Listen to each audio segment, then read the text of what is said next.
Alhamdulillah, terima kasih pada Perbima kerana memberi peluang kepada saya seperti mana diperkenalkan oleh Cik Farhan tadi. Um, saya juga esko kepada Perbima. Jadi kita dah diperkenalkan diri, insyaAllah nanti dalam perbentangan saya ini boleh je lah kalau nak tanya kan, tak ada masalah sebab kalau Farhan kata dia cakap banyak, rasanya saya pun cakap banyak. Jadi saya rasa ini peluang yang saya boleh cakap berapa lama ni Farhan? Cik, 2 Selama hari 2 malam ke? 45 minit Oh, okey. saja. 45 minit saja.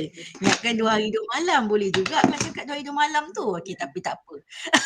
Saya tahu kita sebenarnya mencuri masa kawan-kawan kita semua ya sebab sekarang ni kita dah boleh merentas kan.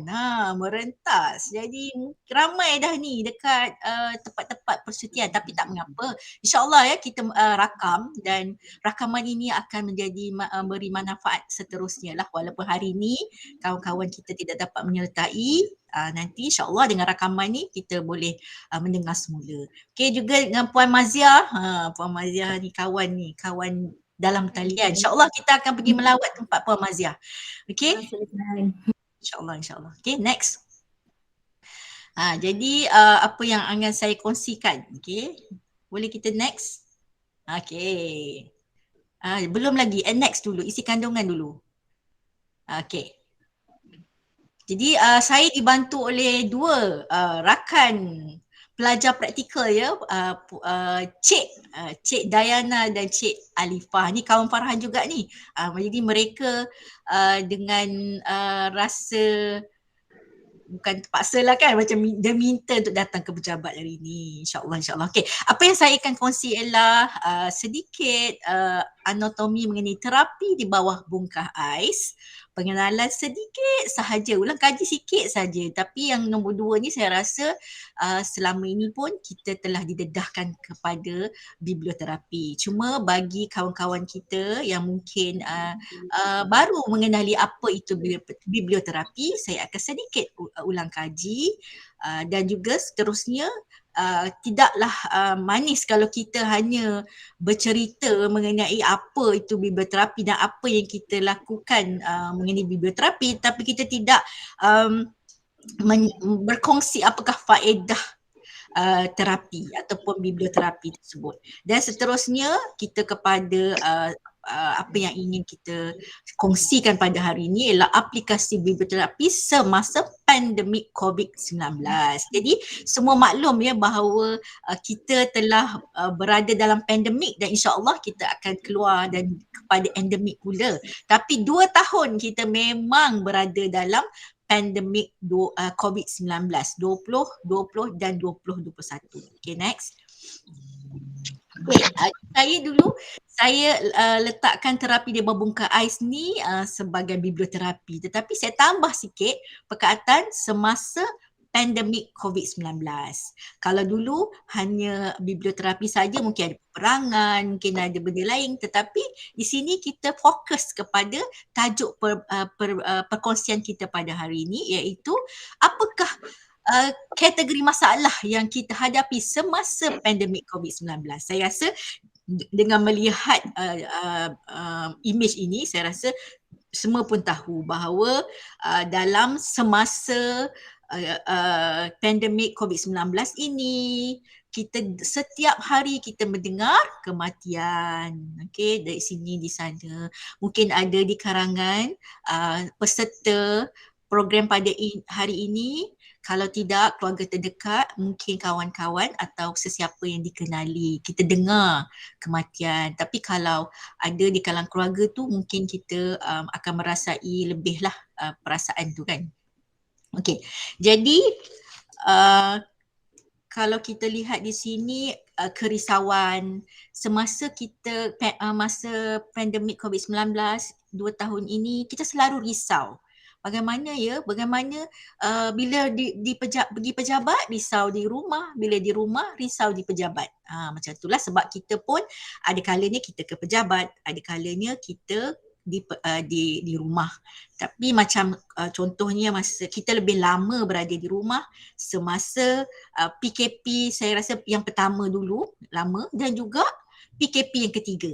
Mungkin yang kedua tu kita selang-seli datang ke pejabat. Tapi PKP yang ketiga ni yang baru selesai ni, mula-mula tu kita mungkin dalam percentage yang 50%, kemudian kepada 10%, kemudian 100% di rumah. Jadi kerisauan itu akan datang pada diri kita. Jadi oleh kerana lama kita berada rumah, kita tahu dengar cerita dan kadar pencarian yang tinggi juga ya kalau untuk pasangan, dan juga kita ada pergaduhan sesama adik-beradik, bukanlah sesiapa, adik-beradik, kalangan anak-anak kita, mungkin kita dengan suami. Jadi bila ada pergaduhan tu adalah wujudnya perceraian.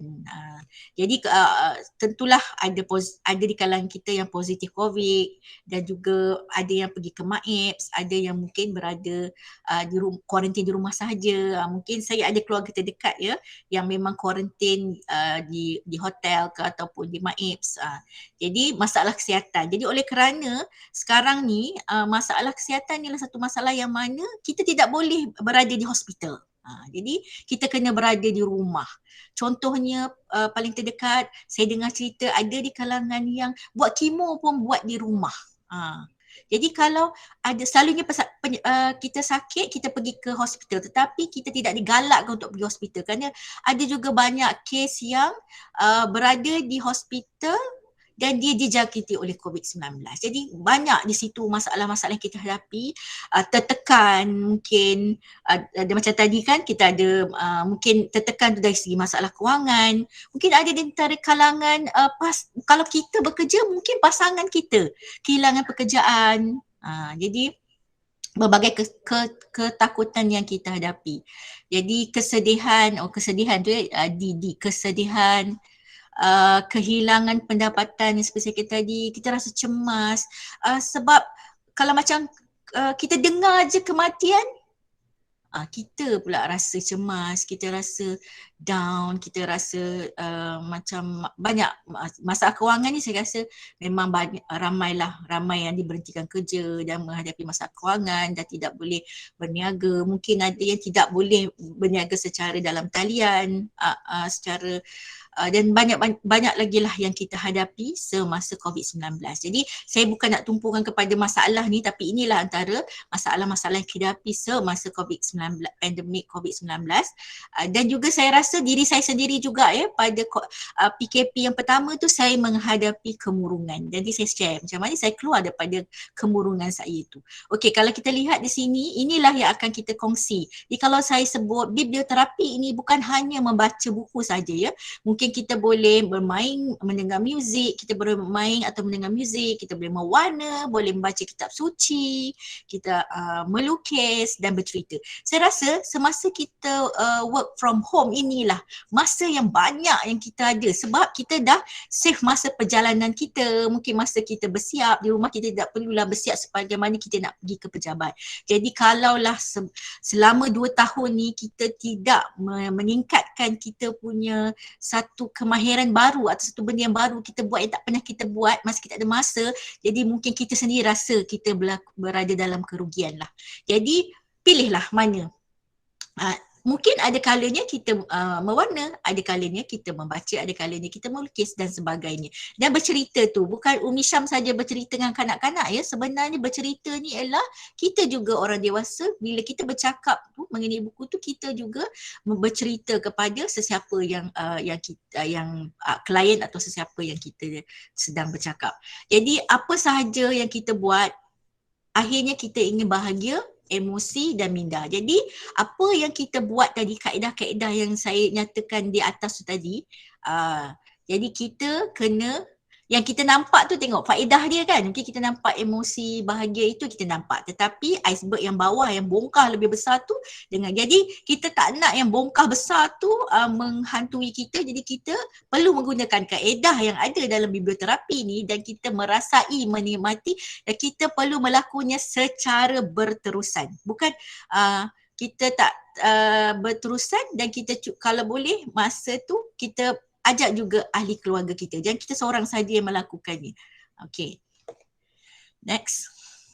Okay. Pengenalan sedikit sangat. Biblio ialah buku dalam bahasa Greek terapi ialah bantuan perubatan.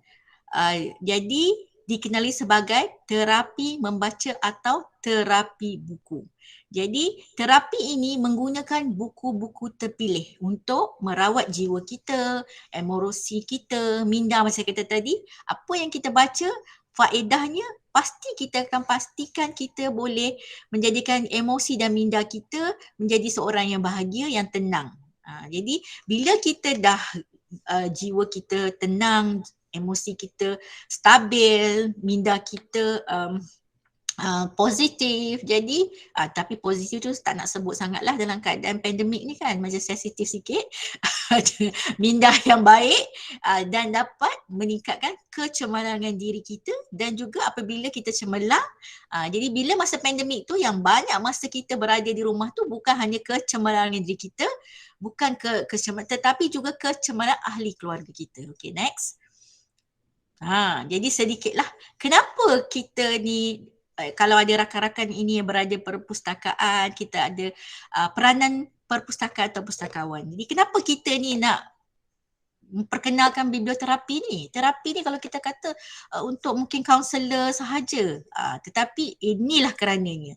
Kerana kita seorang yang berada di perpustakaan, pustakawan ni kita mengumpulkan bahan-bahan betul. Jadi kita memang dah, itu adalah kita punya niche, ataupun buku tu adalah tools kita yang paling utama. Jadi saya rasa kalau untuk kita mencari elemen ataupun perkara-perkara yang dapat dijadikan buku sebagai terapi, saya rasa tidak ada masalah bagi kita sebagai pustakawan dan juga perpustakaan.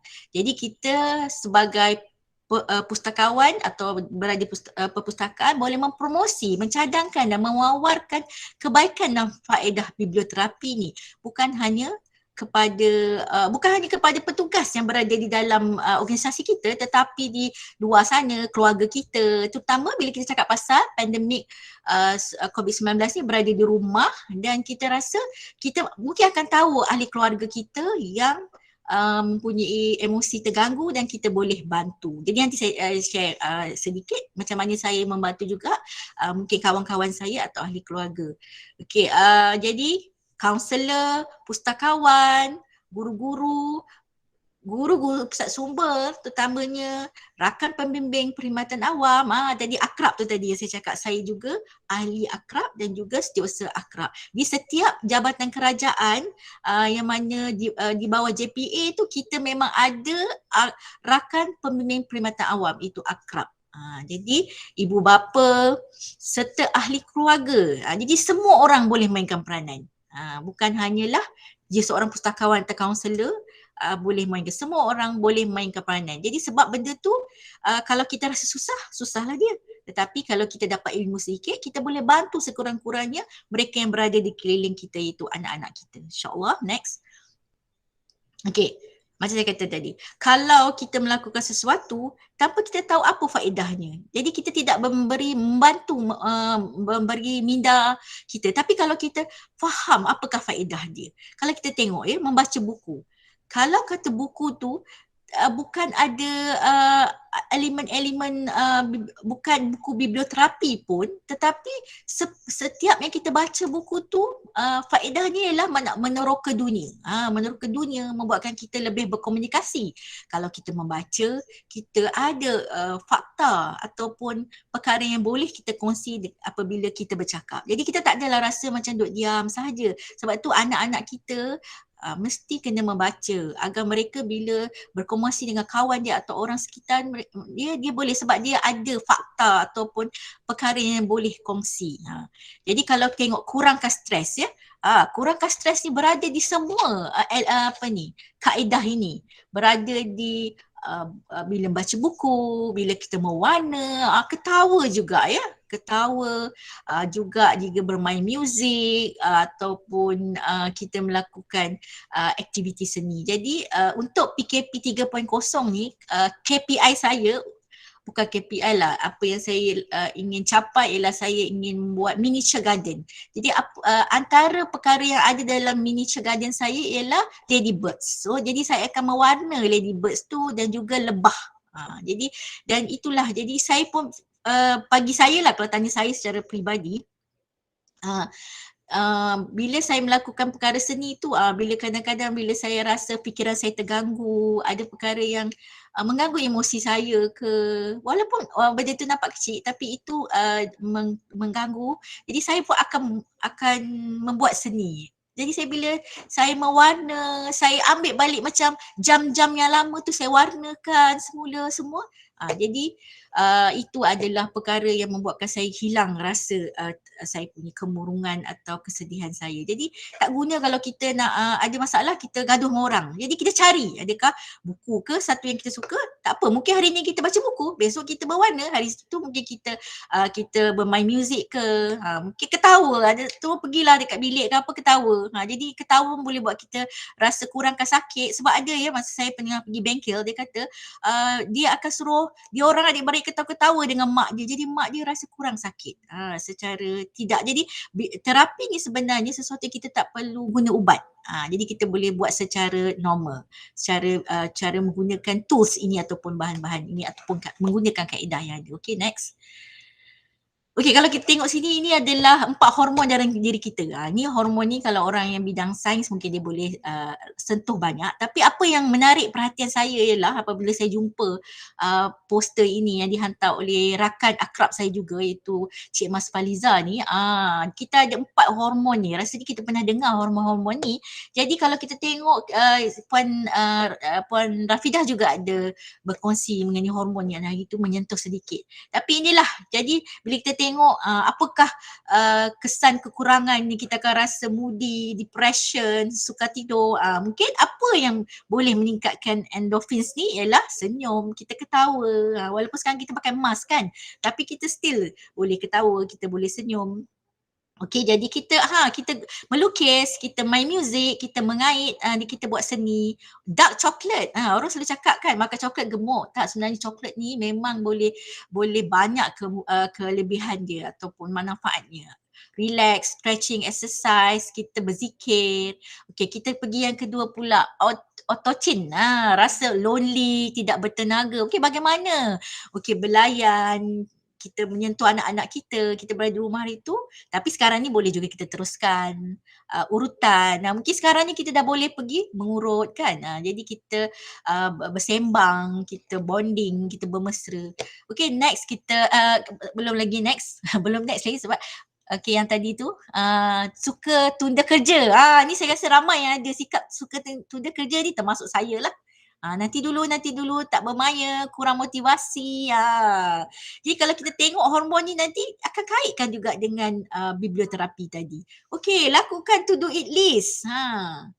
Itulah ini yang saya rasa walaupun lepas pandemik ni kita perlu lakukan. Apa kita nak lakukan? Mungkin kita ni tak membaca kan? Membaca kita, okay, 1 tahun kita perlu membaca, kita letak kita punya target 12 buah buku. Letak, nanti kita cuba. Bermula pada Januari ni mungkin tak ada abang kata resolusi tahun baru tahun ni, kita letak 12 buah buku. Tak kisahlah buku biblioterapi atau tidak, untuk dibaca. Ini untuk diri kita kan. Jadi mendengar audio motivasi yang dapat kata perangsang. Itu ya, kata-kata perangsang itulah yang kita juga lakukan semasa pandemik COVID-19 tu. Kita keluarkan video, kita keluarkan foto, nanti saya share kemudian. Mengambil protein dalam makanan, ni tiada keyakinan diri, jaga pemakanan. Ramai yang mengatakan masalah semasa pandemik ni ialah kenaikan berat badan, betul? Jadi bila naik berat badan tu, kita fahamlah. Jadi inilah antara benda yang kita kena. Sebab sekarang saya tengok ramai yang dah masuk program-program kan, untuk kuruskan badan. Macam-macam program lah ada sekarang ni. Jadi tapi pentingnya jika minda dan emosi kita tenang, cukup tidur, insyaAllah badan kita boleh. Saya bercakap ni seolah bercakap pada cermin lah kan. Saya pun tak cukup tidur. Tapi saya ingin, mungkin resolusi tahun depan ni saya akan cukup tidur supaya saya boleh mengurangkan berat badan saya. Itu antara satu punca. Okay, next. Okay, inilah yang saya akan share dalam masa ada tinggal berbaki 20 minit ni. Saya go very fast. Okay, tentang ini yang kita lakukan. Bila kita list ni kau berasa, oh okay juga, tapi 2 tahun ya.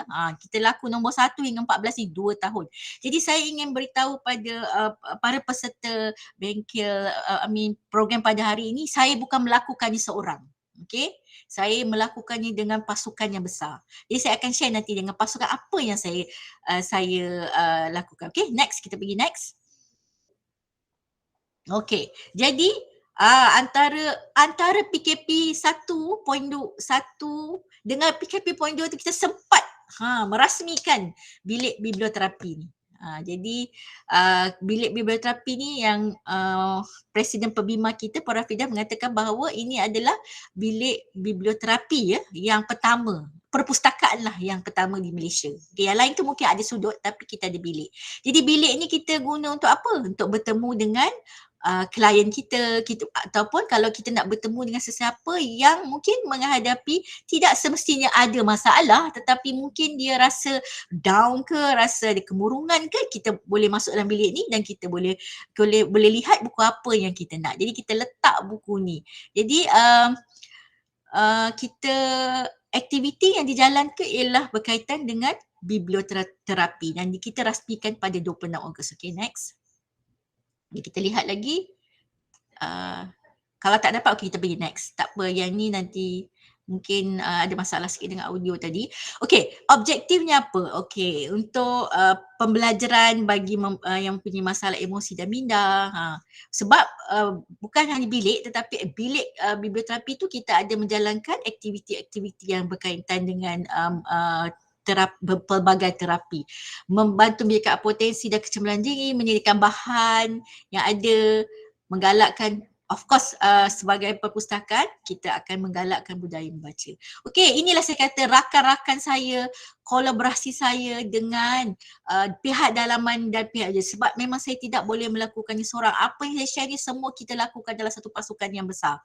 Okey, kita dengan perpustakaan sendiri, dengan rakan pembina perkhidmatan awam akrab, saya sebagai setiausaha dan juga kita membantu banyak menganjurkan pelbagai aktiviti yang berkaitan dengan biblioterapi, ada yang bukan, ada yang ya.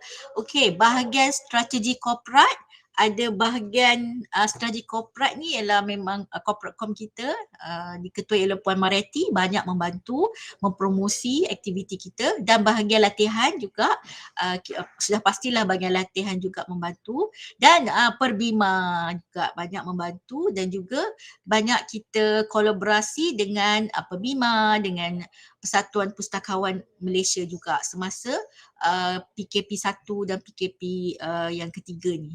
Okay, next. Okay, jadi bilik biblioterapi ni kita macam saya kata, saya pakai 2 hats, 2 topi. Saya juga sebagai penyelaras kepada bilik biblioterapi ni dan juga saya sebagai setiausaha kepada akrab. Jadi setiap Selasa kita akan ahli akrab akan berada di bilik akrab, tetapi masa akrab PKP 3.0 ini kita ada banyak buat aktiviti secara maya lah. Kita tidak lagi pergi secara fizikal. Okey, akrab kongsi ni nanti saya akan tunjukkan satu slide, menyertai pelbagai bengkel anjuran akrab bernama Kementerian Komunikasi dan juga JPE. Okey, aktiviti bersama Perbima ni nanti juga saya akan share sikit edaran poster kita dari semasa kita hantar edaran poster. Kadang-kadang kalau ada yang baik mengenai buku, video poster, kita akan edarkan dalam grup WhatsApp Perbima, dalam FB Perbima. Tidak adakan pertandingan terapi buku, kita menyerati kumpulan ni, kata kumpulan WhatsApp Perbima dan Cafe Bengkel lah. Memang aktif lah masa PKP 1, 2, masa pandemik 2 tahun ni kita sangat aktif yang ni sebab kita banyak masa berada di rumah kan berbanding dengan pejabat. Okey, menyertai dan menganjurkan bengkel mengenai biblioterapi, juga Bandung, kita pergi ke Bandung untuk menjadi biblioterapis. Doakan bahawa rakan-rakan yang pergi ke Bandung tu kita akan menjadi seorang biblioterapis. Okey, jadi kalau tengok tadi koleksi di dalam bilik biblioterapi ni kita ada berbagai lah. Kita ada 73 dan terima kasih pada pengurusan bernama kerana meluluskan kita membeli buku ni dan kita akan tambahlah. Sebab bila PKP point 1 kita melancarkan bilik biblioterapi dan kemudian PKP point 2. Jadi ada banyak juga benda-benda fizikal yang kita tangguh dan buku yang mana kita bagi mereka tu nanti insyaAllah kita akan kumpulkan balik dan kita akan buat lebih proper lah, tapi kita juga akan menambah lagi buku-buku yang yang boleh membantu untuk aktiviti biblioterapi. Okay, next. Okay, kalau kita tengok akrab kongsi tadi, akrab tu dari rakan pembimbing perkhidmatan awam ni, kita antaranya macam contohnya pada tahun ini 9 April kita ada bengkel kenali diri. Di sini kita juga ada saya sebagai Fesi dan rakan saya Puan Mariati, kita juga ada menerangkan mengenai biblioterapi.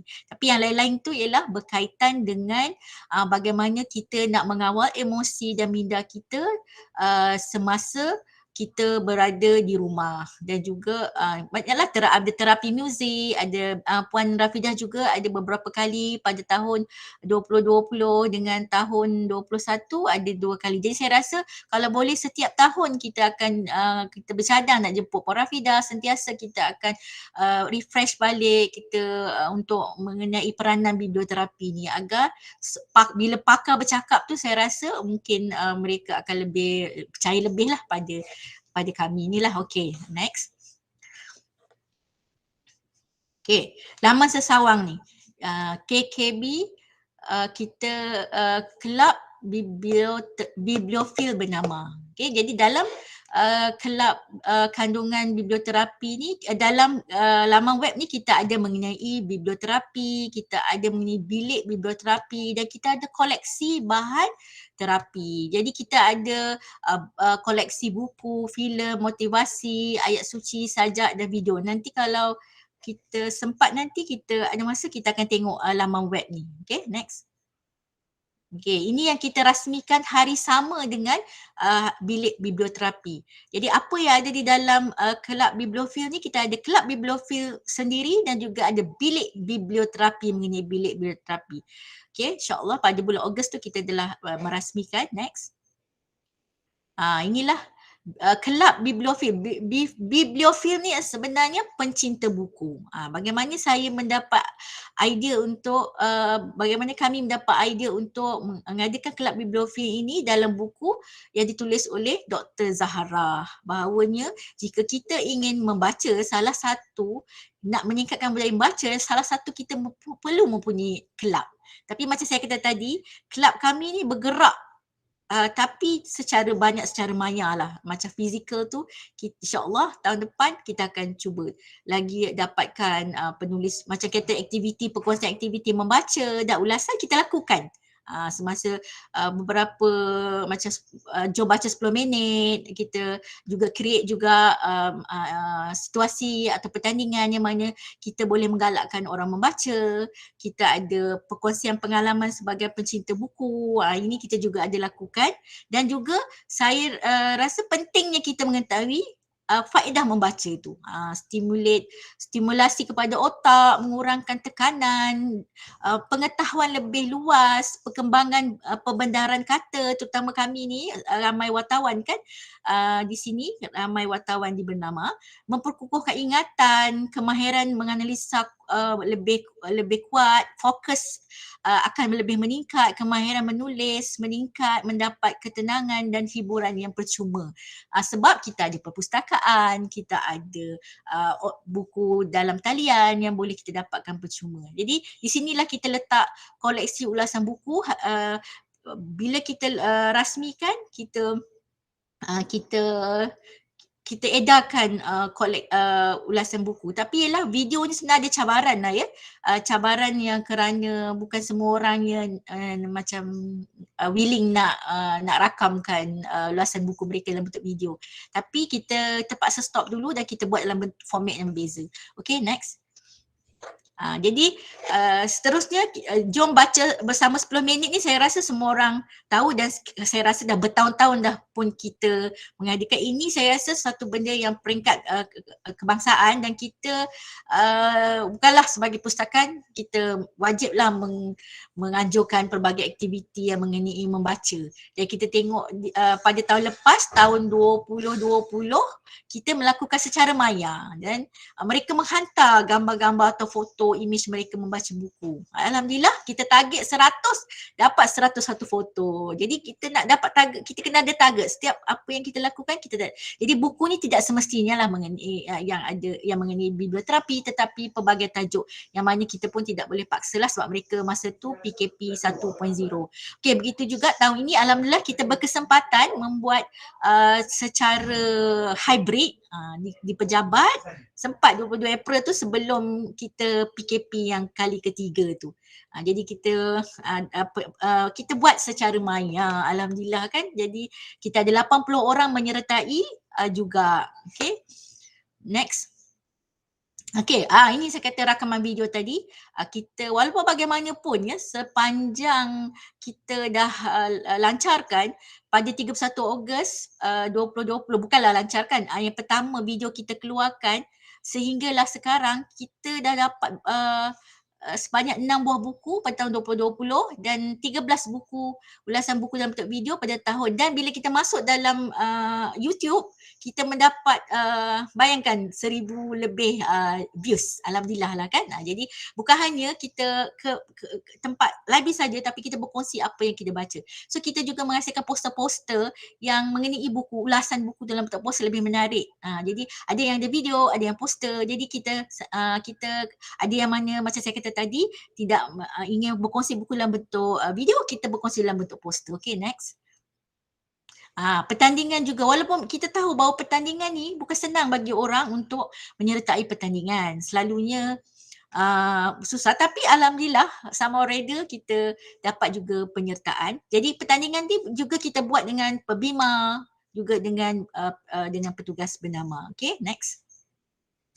Jadi pada hujung tahun 2020 kita melakukan satu program sempena KLWBC. Okay, jadi kita sebagai Kota Buku Dunia, jadi kalau kita tengok di situ ada ini tarikh-tarikh ya. Kalau tengok ada 13 siri online yang kita buat. Anjuran Persatuan Pustakawan Malaysia. Okay, jadi kita yang berapa hari bulan tu, tak silap 30 hari bulan yang kita siri yang terakhir. Travelog seorang bibliomania. Apa pula bibliomania ni? Ini kegilaan terhadap buku. Jadi kita tak nak kegilaan buku, kita tak nak jadi sodoku. Maknanya sodoku tu gila buku tapi kita tak baca. Kita nak jadi bibliomania, kita beli buku dan kita suka beli buku dan kita baca buku kita. Jadi kita menjemputlah orang-orang untuk berkongsi mengenai dan kita jemput mereka yang macam mempunyai perpustakaan di rumah. Itu yang kita dapat idea membuat pertandingan perpustakaan di rumah ni dan kita akan masuk dalam laman web kita perkongsian perpustakaan di rumah. Kalau kita lihat memang orang masih menarik sangat untuk menceritakan perpustakaan di rumah. Jadi kita nak supaya mereka yang ada pustakaan di rumah itu mempunyai banyak lagi buku-buku yang boleh menjadi terapi kepada keluarga mereka. Okay, next. Okay, inilah saya rasa edaran poster atau artikel antaranya yang kita edarkan bukan hanya kepada petugas bernama tetapi pada ahli perbima dan juga kepada sesiapa saja kawan-kawan dan rakan-rakan kita. Jadi kita bagi awareness kepada apa biblioterapi, apa kaedah dia, apakah aktiviti dan juga kita bagi masa PKP pon 1 kita bagi link. Jadi kita tengok apa kaitan kalau perpustakaan. Rupanya ada sebab kenapa pustakaan ini memberi peranan dalam biblioterapi ni. Okay, ini adalah perkongsian bagi tahu bengkel-bengkel yang telah dianjurkan oleh Perbima dan juga Persatuan Pustakawan Malaysia. Okay, next. Okay, kalau lagi siap sini, ini kita baru je lakukan pada PKP yang 3.0 ni. pada 1 hingga 21 Ogos. Jadi untuk kita mendapat faedah yang saya nyatakan tadi, kita perlu membaca tanpa henti 21 hari. 21 hari ni bukan hanya membaca saja ya, tetapi kita boleh nak kurus badan boleh, kita nak jadi sihat, kita nak boleh mengaji Quran. Jadi saya cuba ni alhamdulillah walaupun daripada 70 orang mendaftar tetapi kita dapat 55 orang yang menamatkan cabaran.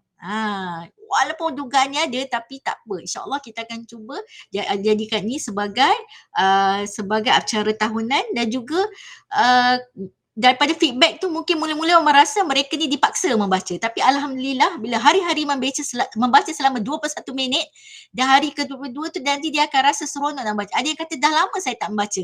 Tapi dengan adanya cabaran ini dia orang mula membaca. Okey, kita adakan majlis penutup secara hybrid juga. Okey, next. Sempena Dekad Bahasa Kebangsaan ya.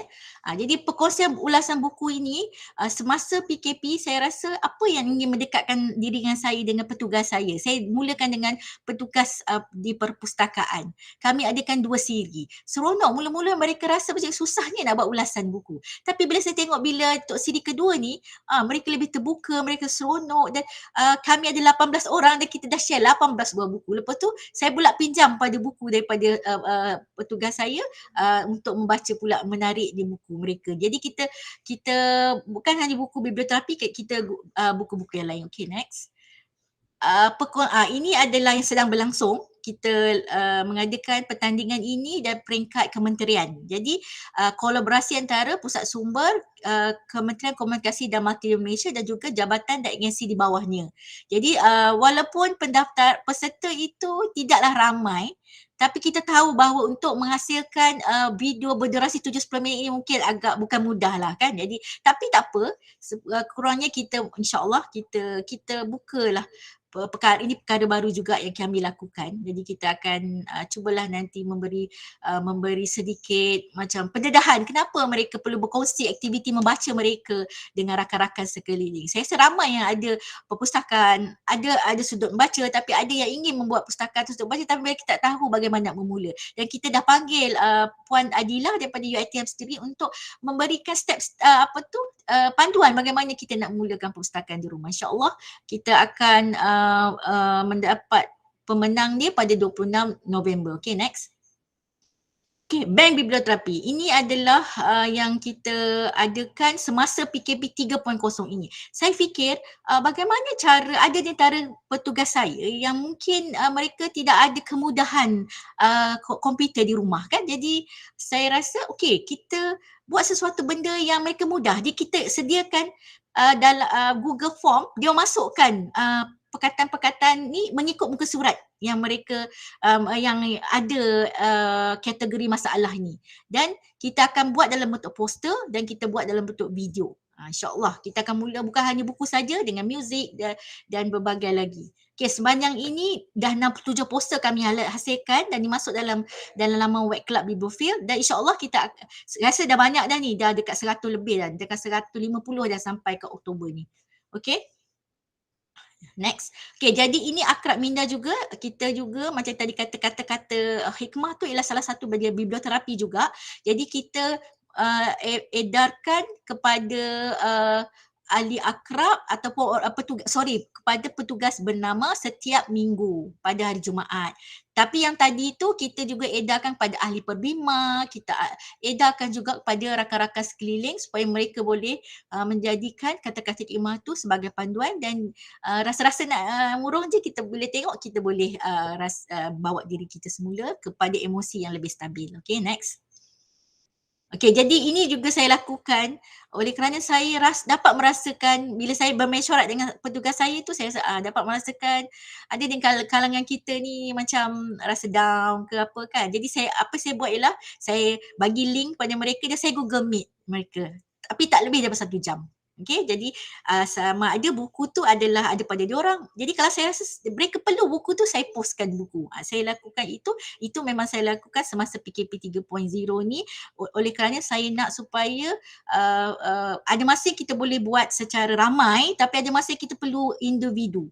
Jadi kalau kita dengar ada rakan kita yang tengah ada kematian keluarga ke ataupun tengah down, jadi kita akan snap perkataan-perkataan yang membagi kata-kata hikmah tu kita WhatsAppkan kepada dia pun boleh juga. Sama ada tadi kita spend masa untuk Google Meet ataupun kita WhatsApp saja kepada sesiapa kita rasa rasa yang ada keperluan berkenaan dengan apa yang mereka alami tu, kita snap dan kita WhatsApp dia pada dia. Itu adalah tindakan jangka pendek. Okay, next. Sikitlah. Okay, rasanya kita dah hampir penghujung. Tadi Cik Farhan kata kalau nak rumusan kemudian kan. Jadi saya rasa saya tak perlu bagi rumusan lagi. Nanti kita akan go for the rumusan. Kita bagi peluang pada Puan Maziah pula untuk berkongsi apa yang dia ni, dan nanti kita buka pada soalan. InsyaAllah. Terima kasih. Alhamdulillah, begitu menarik penyampaian yang disampaikan oleh Puan Hajah Astita sebentar tadi.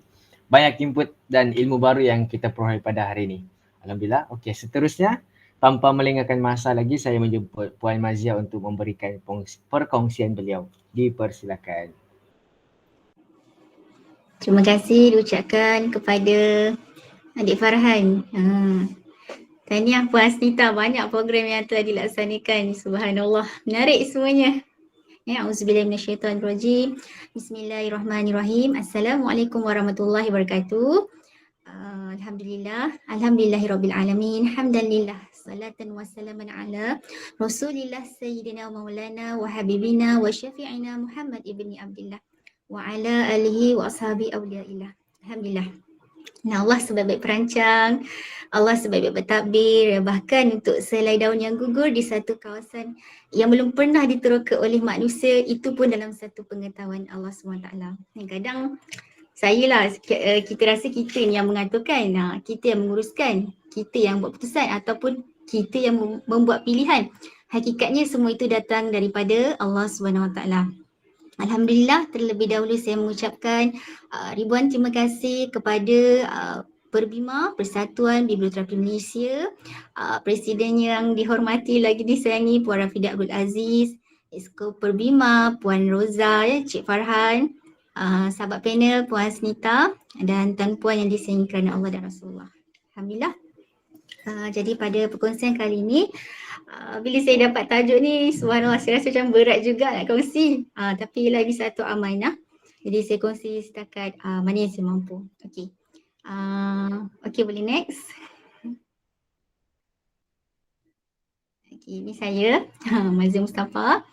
Saya berkhidmat di Perpustakaan Anak Yatim Damai Kuang dari 2011 hingga kini. Seperti yang dicakap oleh moderator tadi, saya belajar di UiTM Segamat Johor, Pengurusan Maklumat, dan di UiTM Puncak Perdana, Perusahaan Perpustakaan, menyertai program biblioterapi kali pertama di PNM 1293. Kat situ rasanya jumpa Puan Rafidah, Puan Asnita. Kemudian kali kedua di PIPAS dan seterusnya kita banyak jumpa di alam maya sebab PKP. Okey, seterusnya. Okey, ini antara sebenarnya PKP saya menyertai antologi, projek buku antologi, 4 buku yang telah diterbit dan insyaAllah ada lagi lebih kurang 6 buku yang akan terbit lagi. Katalah pandemik kan, kita pun alhamdulillah saya bertemu dengan biblioterapi ni. Jadi bila kita ada tekanan, macam mana kita nak urus tekanan kita tu, dengan menulis juga salah satu cara yang boleh membuatkan kita meningkatkan semangat kita. Kita jangan hadap je masalah kita tu kan. Jadi alhamdulillah Allah temukan biblioterapi dan penulisan ni suatu hadiah yang sangat istimewa. Dan insyaAllah petang nanti saya nak ambil buku yang warna oranye tu, Lelaki Teragung Selamanya, hasil belajar bimbingan dengan Mak Sri Diah. Okay, next. Okay, ni saya petik ada kata-kata dari Presiden Perbima kita, Puan Rafidah Abdul Aziz. I read, you read, we read, we heal together. Kita baca, awak pun baca, kita baca sama-sama dan kita nak sembuh sama-sama insyaAllah. Okay, saya teringat Dr. American pun ada berikan perkongsian hari tu kan. Dia kata, art remind us we are not alone. Kita kadang-kadang kita rasa kita alone sendiri lah, tak ada kawan lah, tak ada siapa nak kawan dengan aku. Tapi sebenarnya banyak cara yang boleh kita rasa kita ada kawan. Art ni seni, seni tu macam seni membaca, seni menyanyi lah dan sebagainya. Okay. dari Tuan Ramlan Ramli, teruskan membaca walaupun rasa tak faham dan tak ingat. Saya ingat Tuan Ramlan kata baca je, jangan rasa macam nak baca nak kena faham. Jadi itu yang akan buatkan kita malaslah nak baca nanti tak faham. Tak apa, kita baca je, relax je, layari je pembacaan buku kita yang kita dah beli tu kan. Sian dia dekat rak. Kalau buku tu boleh bercakap dekat rak, dia kata bila nak baca aku kan. Gitu. Jadi didoakan juga isteri Puan Ramlan semoga cepat sembuh, insyaAllah. Jadi dari saya, semoga biblioterapi ni mendekatkan diri kita kepada Ilahi, insyaAllah. Okay, next. Okay. Siapa tu anak yatim kan? Okay, kalau dapat lihat di situ, menurut Fat Al-Qarib Al-Banjuri, okay, anak yatim artinya budak kecil yang berumur rendah yang tiada mempunyai bapa, sama ada budak itu lelaki atau perempuan, sama ada ia mempunyai datuk ataupun tiada, termasuklah budak kecil, anak zina, anak pungut dan anak yang dinafikan nasab dengan sebalikan antara suami isteri. Itu katanya. Okey, anak yatim juga ialah dalam bahasa Inggeris disebut orphanage yang mengikut istilah pula Al-Fiqh bersependapat dengan ulama bahasa Arab bahawa anak yatim memberi maksud kanak-kanak yang masih belum baligh dan kemudiannya kehilangan atau kematian salah satu dari ibu bapanya. Subhanallah. Jadi alhamdulillah Allah ya Qadir yang Muqtadir yang mentakdirkan saya berkhidmat dengan anak yatim ni selepas tamat belajar. Kemudian saya praktikal. Saya pun kalau nak diceritakan, yelah bila kita dah habis belajar, kita akan cari tempat kerja, dan kalau nak masuk tempat kerja tu mesti dia dah siap, apa orang kata, dah well manage dah tempat tu. Tapi saya pula Allah izinkan di perpustakaan yatim ni, mereka ramai orang berikan sumbangan buku tapi tiada yang menguruskannya. Jadi waktu saya pertama kali datang tu bersama dengan suami, waktu tu pengetua tu yang call suami saya untuk datang lihat tempat yang nak dibangunkan perpustakaan tu, ada lebih kurang 13 beg plastik hitam yang penuh dengan buku. Waktu tu mereka baru berpindah mengasingkan buku tu. Jadi saya waktu masuk perpustakaan tu saya fikir macam mana saya nak buat ni kan dengan buku-buku ni. Jadi alhamdulillah ustaz di situ dia menggalakkan anak-anak yatim ni datang naik tolong Kak Mas membangunkan perpustakaan ini. Alhamdulillah. Okay, next. Okey, jom saya bawa kalian semua masuk ke perpustakaan khas untuk anak-anak yatim. Seperti kita ketahui kan kita ada 5 kategori perpustakaan. Kita ada di Malaysia ni, perpustakaan negara, perpustakaan akademik, yang di dalam universiti, perpustakaan awam, perpustakaan khas, special library. Saya meletakkan perpustakaan anak yatim ni seperti special library lah. Macam library Puan Hasnita juga kan, special library. Dan yang terakhir pusat sumber. Pusat sumber ni biasanya di sekolah. Okay. Jom kita masuk perpustakaan. Okey, ni kisah anak yatim dan buku. Okey, anak yatim ni dia seorang kata apa? PPKI, anak istimewa. Jadi dia biasanya bila dia balik sekolah, dia sekolah pagi, kemudian petang dia akan masuk library. Ada satu hari tu dia bosan, dia tanya saya, Kak Mas saya bosan lah. Saya cakap bacalah buku kan. Tu ayat biasalah. Habis kebetulan di depan meja kaunter tu diambil satu buku ni bertajuk Ikan Bakar Air Asam. Kemudian bila dia buka buku tu, dia terbaca pada yang secubit rasa tu. Kalau tuan-puan dapat baca di situ. Dan bila dia baca ayat itu, dia tanya siapa ni Kak? Ni kawan akak. Saya pun alhamdulillah baru belajar nulis. Kawan yang beri buku ni pun suka bagi sumbangan untuk anak yatim ni. Kemudian bila dia baca kisah buku tu, dia kata seronoklah kisah dia, saya nak tulis lah resepi yang ada lah. Dalam buku ni dia sertakan sekali dengan resepi. Dia kata nanti kalau saya balik, saya nak suruh makcik saya. Sebab rasa dia tak ada mak. Suruh makcik dia yang masak resepi yang dia tulis tu.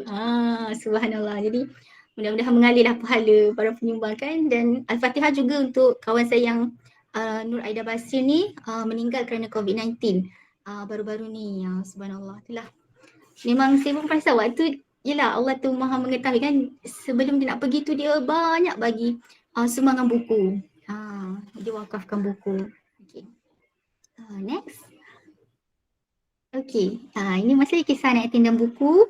Kalau dapat lihat gambar di situ, saya bersama dengan anak-anak yatim yang kecil ni. ada yang belum sekolah ni tadika. Yang saya dipegang tu anak saya waktu rasanya lebih kurang 4 bulan umur dia waktu ni. Jadi anak-anak yatim ni bila dia masuk library dia suka cakap, "Akak tolonglah ceritakan buku boleh?" Saya ni jenis macam lemah betul bila dengar kanak-kanak kecil ni permintaan dia tu. Jadi nak tolak permintaan anak kecil ni bersalah kadang dia buatnya. Jadi nak tak nak saya kata okey, pilihlah buku. Kan saya tanya, nak akak yang pilih buku ke nak ambil sendiri? Jadi dia kata dia nak ambil sendiri.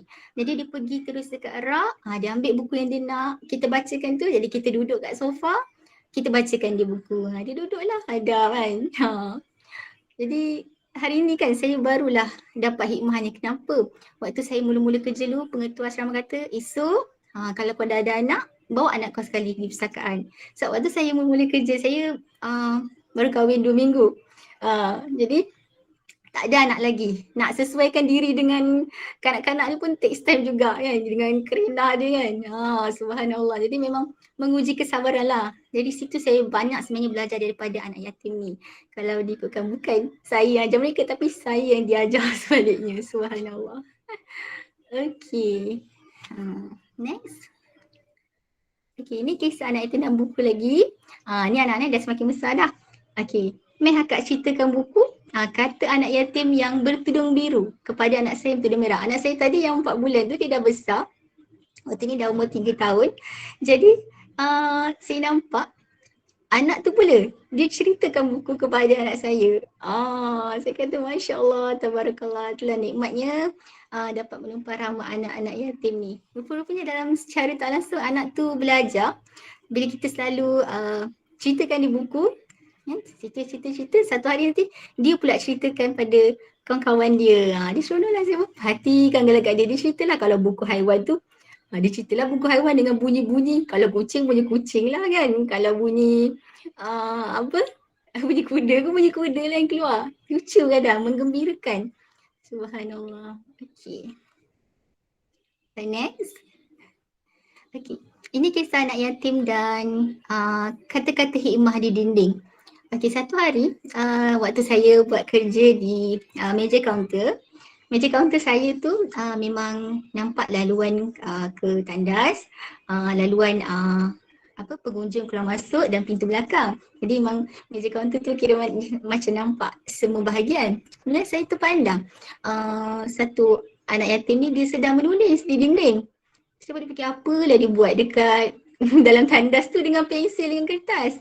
Jadi saya pun mengendaplah dia. Saya tengok dia sedang menulis sesuatu yang ada di dinding tu. Kemudian terkejut dia kata, "Apa ni Kak Mas?" Saya terus snap gambar waktu tu. Jadi rupa-rupanya yang ditulis di dinding itu, itulah perkataannya. Tak faham, terangkan, bukan ketawakan. Tak betul, nasihatkan, bukan diumpatkan. Tak tahu, tunjukkan, bukan dimarahkan. Tak jelas, jelaskan, bukan dirumitkan. Dan tak mampu, usahakan, bukan dimanjakan. Dan tak percaya, renung-renungkan. Jadi Alhamdulillah. Itulah seronok sebenarnya saya rindu nak jumpa mereka ni sebab saya masih lagi belum dipanggil lagi untuk masuk perpustakaan PKP ni. Okey. Lagi yang ada Next. Okey, ini antara kata-kata hikmah yang ada di dinding perpustakaan.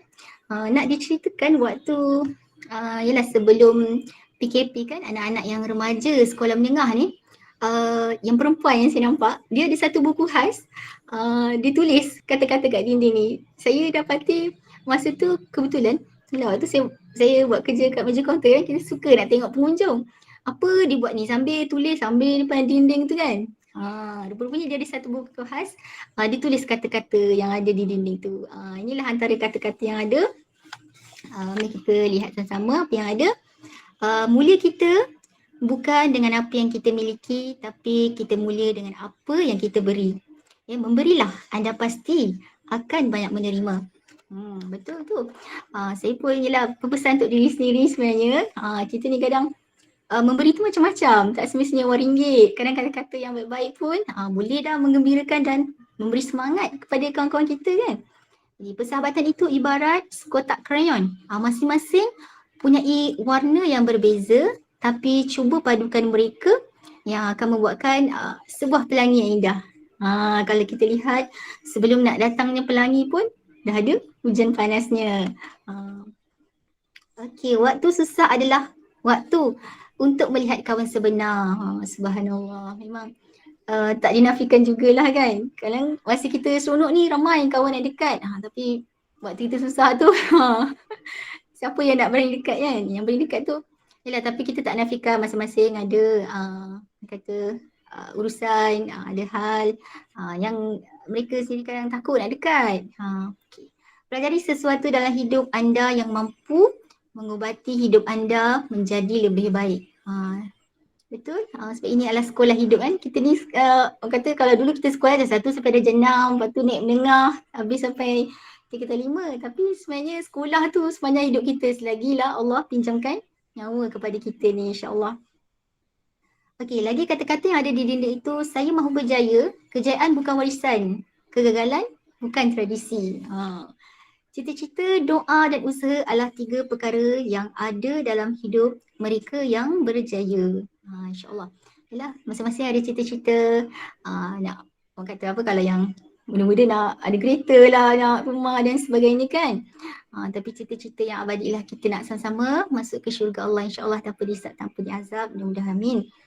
Okay, dugaan itu bukan hukuman tetapi sebagai bimbingan untuk menyedarkan. Carilah hikmah di sebaliknya. Betul? Kadang kita rasa Allah beratnya dugaan yang Allah beri ni, macam tak sanggup nak hadap, rasa bila dugaan tu fikir nak mati je kan. Allah Akbar. Tapi sebenarnya itu tanda Allah sayang kita. Sebab tu Allah bagi kita ujian. Saya ni pesan untuk diri sendiri juga sebenarnya. Sebab kita nanti nak balik kepada Allah dalam keadaan yang bersih, yang suci. Jadi sebab tu Allah bagi kita ujian lepas satu-satu kan. Rasa macam tak mampu tapi kita hadap je lah, insyaAllah. Okay, untuk pendosa seperti kita, pengampunan Allah itu lebih luas dari seluruh langit. Yakini Allah, insyaAllah. Mudah-mudahan. Okay, next. Okay, ini adalah kisah anak yatim dan mewarna. Ini waktu PKP yang PKP tahun lepas, waktu tu dah boleh naik sikit-sikit anak-anak yatim ni. Jadi sebelum mereka nak bawa semua naik, jadi ada masa senggang tu mereka agak bosan sebab tak boleh sekolah lagi waktu tu. Jadi ada permintaan, Kak buatlah pertandingan mewarna, boleh? Jadi saya pun bila dah tanya pihak pengurusan, mereka dah izinkan, kita on lah pertandingan mewarna ni. Bila on je, adik-adik yang datang untuk pertandingan warna tu dah bersedia. Semangatnya dengan alat mewarna yang lengkap, yang datang dengan pakaian cantik ni. Saya kadang tak sangka juga yang pakai baju purple ni. Cantik dia dengan scarf dia, semangat nak datang warna. Dia paling kecil. Saya gabungkan je semua yang skor rendah dengan tadika ni. Kemudian mereka, anak-anak ni lebih ceria daripada biasa walaupun tak dinafikan semasa warna tu adalah sesi berebut pensil warna. Kadang dia curi kawan punya kan. Tapi itulah rencah kanak-kanak, tak gaduh tak sah. Jadi gaduh tu yang membuatkan mereka lebih rapat kadang. Cuma kita yang dewasa ni nak tenangkan balik dia tu. Okey, dan anak-anak ni saya nampak dapat menghilangkan kebosanan kerana tiada aktiviti, jadi mereka nak ada aktiviti tu supaya terisi dengan aktiviti yang berfaedah dan bermanfaat. Okey, ada yang lebih fokus dan ada yang nak cepat habis warna. Jadi itulah hasil warna anak-anak tu yang jenis kalau teliti tu berjam-jam dia hadap warna tu sampai dah habis masa pun Kak, tambah masa lagi saya nak warna lagi cantik lagi. Gitu. Tapi kalau yang kata nak habis siap tu, dia buat. Okey dah siap sebab dia fikir nak main dah tak nak dah hadap warna tu. Jadi tak apalah, janji adalah sedikit pengisian untuk anak-anak ni, insyaAllah. Okay, next. Okay, ni kisah anak yatim dan tulisannya. Saya suka juga bila lepas habis program tu, saya bagi kertas, saya kata tulislah apa yang nak tulis. Cakap saya tak sukalah Kak Mas sebab Kak Mas suka bagi suruh warna ke apa kan. Jadi saya saja macam tu. Rupa-rupanya inilah dapatannya bila suruh anak-anak tulis yang daripada adik lelaki pun. Saya kelakar bila kadang saya sorang-sorang, saya tengok balik siap bagi I love you tu. Gitu. Yang ada adik lelaki ni. Kemudian next, tulisan daripada adik perempuan pula.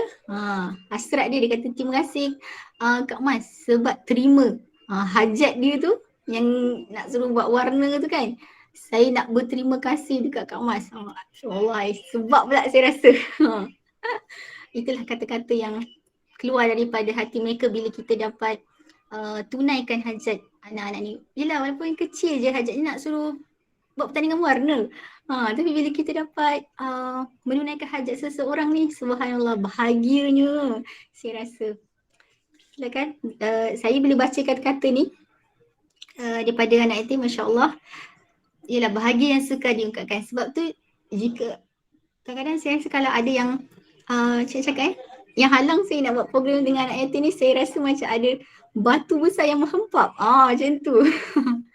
Kata tak apalah, mungkin ada hikmahnya lah kan apa yang berlaku, insyaAllah. Okay, next. Okay, ni kisah anak yatim dengan lirik lagu. Mungkin Farhan tahu kot lagu ni. Lagu siapa kan? Kalau kau rasa tak dihargai, tutuplah mata, peganglah hati. Kalau kau rasa diri kau sunyi, jangan bersedih, aku di sini. Saya mula tak tahu juga ni lagu siapa. Saya lagu Yoni Boy kan? Betul lah. Kemudian anak-anak yatim ni kata, Kak, saya suka dengan lagu ni. Saya dulu layan lagu nasyid je. Bila saya dengar cerita anak yatim ni kata lagu ni, saya pun kadang layan lah sekali sebab nak masuk dengan jiwa mereka juga kan. Kenapa suka lagu macam ni? Itulah saya kadang tak suka lah, kadang lepas kena denda ke apa kan. Dia cerita kadang markah ujian dia tak muaskan ke, kadang fail. Jadi bila dia baca ataupun dengar lirik ni, dia rasa macam okey, dah lega. Masa tu saya tak tahu yang rupanya dengan lirik jugalah satu biblioterapi. Ada juga kisah yang anak-anak ni dia dilema nak balik rumah siapa bila waktu cuti macam pandemik kan. Dia perlu balik ke rumah waris bila pengurusan suruh balik, sama ada dia balik rumah nenek dia ke, rumah hatuk ke, rumah makcik ke. Sebab dia tahu bila balik tu dia terpaksa menumpang rumah orang, dia macam aduh, dia mungkinlah dia ada kisah dia pula kan. Jadi dia kata saya nak layan lagu. Gitu. Okey, yang lagu yang sebelah ni pun seorang anak yatim yang dia dah tingkatan 5, seorang lelaki. Waktu tu dia kata di sekolah cikgu dia ceritakan pasal peristiwa serangan pengganas di Christchurch, New Zealand tu, semasa solat Jumaat pada 15 Mac 2019, sekurang-kurangnya 51 orang terbunuh dan 49 orang cedera. Kemudian bila petang, biasanya kadang lepas asar, mereka yang anak-anak ni dah lepas solat, dia masuk library balik. Dia kata, Kak Mas, cuba Kak Mas buka lagu ni, lagu kemarin. Waktu yang dibuka tu Heliza dengan adik dia nyanyi. Okey, dia kata cuba Kak Mas dengar. Saya bila dengar pertama kali kan, kita tak masuk lagi jiwa kan. Bila dia dengar banyak-banyak kali, okey, bila kita baca lirik dia kan, kemarin engkau masih di sini ya, bersamaku menikmati rasa ini, ya, berharap semua takkan pernah berakhir bersamamu. Kemarin dunia terlihat sangat indah dan denganmu merasakan ini semua, melewati hitam putih hidup ini bersamamu. Kini sendiri di sini, mencarimu tak tahu di mana. Semoga tenang kau di sana selamanya. Aku selalu mengingatmu, doakanmu setiap malamku, semoga tenang kau di sana selamanya. Setiap hari dia dengar. Yelah, kalau nak ikutkan, ini lagu ni bersempena dengan yang peristiwa serangan Christchurch tu. Tapi bila dah lama-lama bila anak yatim tu dia bercerita, baru saya tahu yang dia kehilangan ayah dia sewaktu ibunya sedang memandu bawa ayah dia nak pergi hospital. Jadi dalam on the way, mak dia sedang mandu tu, ayah dia Allah jemput sewaktu itu. Jadi saya rasa mungkinlah lagu ni mengingatkan kepada arwah ayah dia. Subhanallah. Jadi sebab dan anak-anak yatim ni kadang bila petang dia nyanyi lagu ni ramai-ramai. Masa sekali dua dengar tu memang sedih lah, kadang kita nangis juga. Lalu bila dia dah lama-lama nyanyi, dia dah macam dah okey dah. Itulah dia antaranya. Okey, seterusnya. Okey, selain anak yatim, betul, sebenarnya lagu ni mengisahkan peristiwa tsunami yang melanda di Selat Sunda. Ya, betul tu. Terima kasih Farhan. Kisah ibu tunggal pula ya. Okey, selain anak yatim ada juga ibu tunggal di dalam rumah anak yatim ini. Lebih kurang sekarang dah tinggal 3 orang je, seorang dah keluar. Tapi sebelum tu lah, sepanjang 10 tahun saya kerja, ada macam-macam kisah ibu-ibu ni. Ada yang saya teringat, okey tak apa, kita baca dulu yang ada ni. Ya, ada yang fokus membaiki solat. Okey. Sebab yelah, saya pun belajar sama-sama dengan ibu-ibu ni, dia request, Mas buatlah ni apa nama, amali solat. Saya kata, saya sebenarnya segan sebab kita ni macam pangkat anak kan. Tapi bila kita rapat dengan ibu-ibu ni, dia seronok. Kita tunjukkanlah cara solat yang betul kan, berpandukan buku yang ada dalam perpustakaan juga kita gunakan. Ambil dekat rak kan. Saya selalu pesan juga dengan ibu-ibu kan, anak yatim, kalau kita dah ambil buku, kita letak balik dekat rak. Sebab saya di perpustakaan ni, staff saya seorang je. Jadi saya memaksa diri saya dan melatih anak-anak yatim ni supaya bila dah ambil buku, letak balik dekat rak. Sebab saya tak sediakan macam troli kan. Jadi itulah dia. Alhamdulillah lah sikit sebanyak boleh melatih mereka. Kemudian ibu-ibu ni suka nak menambah ilmu akhirat. Alhamdulillah juga kat perpustakaan kebetulan Allah izinkan 1 tahun tu orang bagi buku majalah solusi tu banyak. Jadi saya bagi je kat ibu-ibu ni seorang satu. Saya kata kita berdasarkan buku lah, kita baca sama-sama.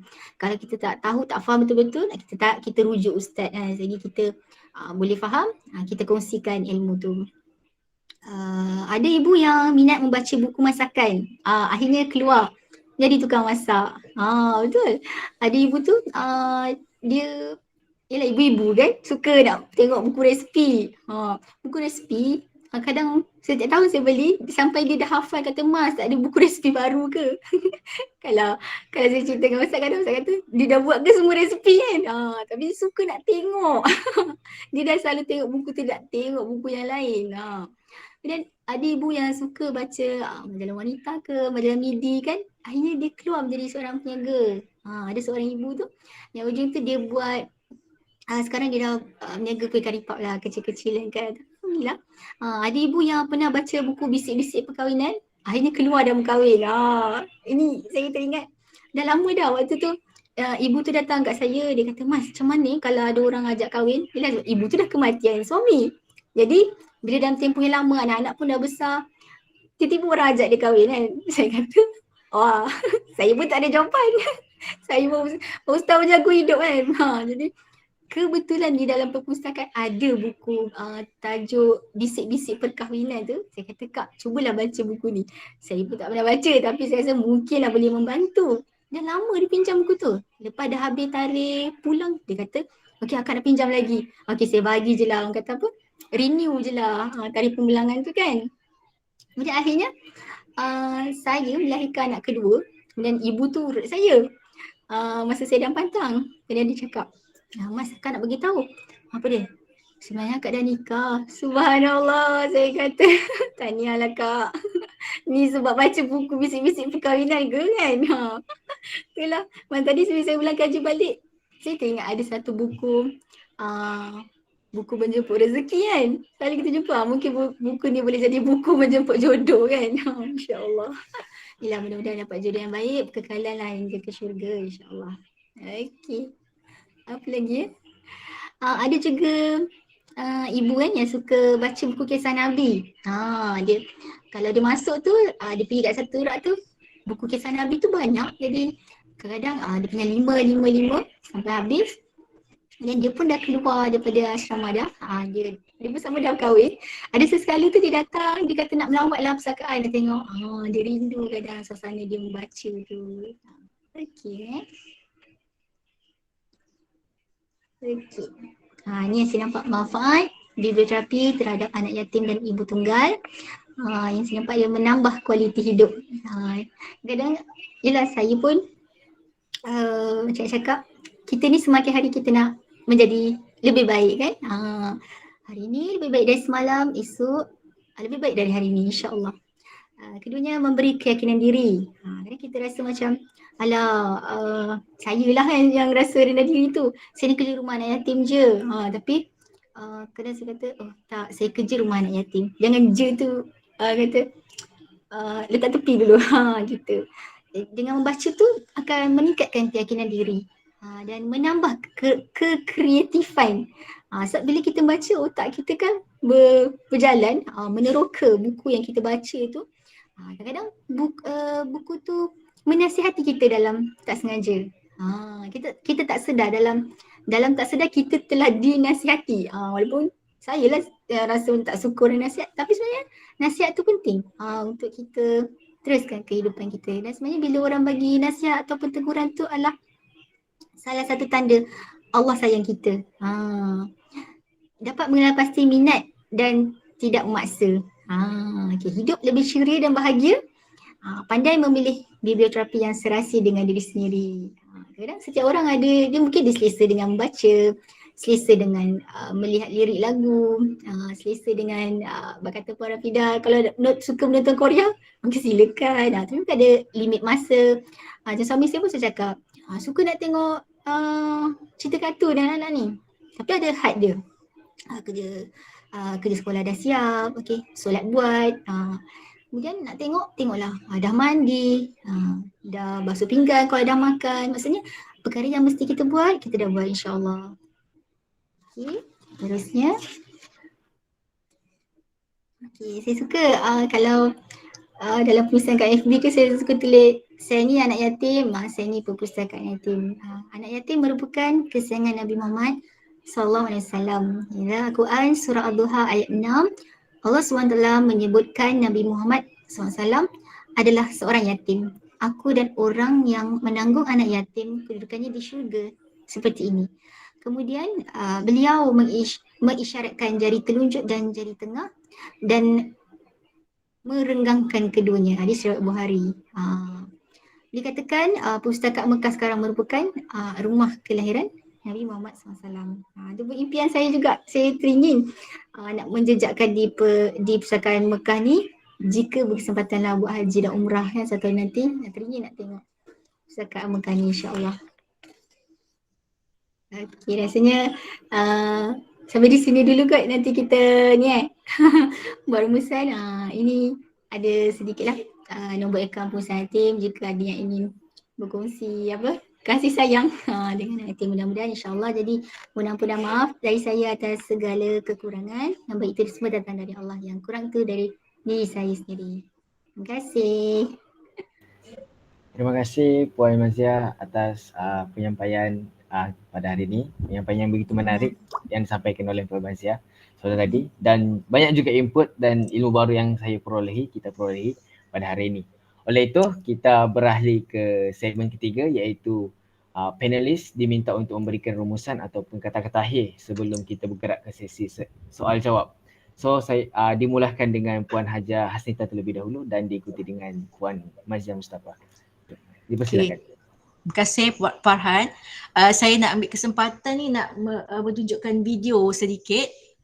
Video yang kita edarkan mingguan tersebut. Kita compile poster-poster itu menjadi dalam bentuk video. Yang itu, video. Yang ni. Ya. Terapi buku.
Terima kasih.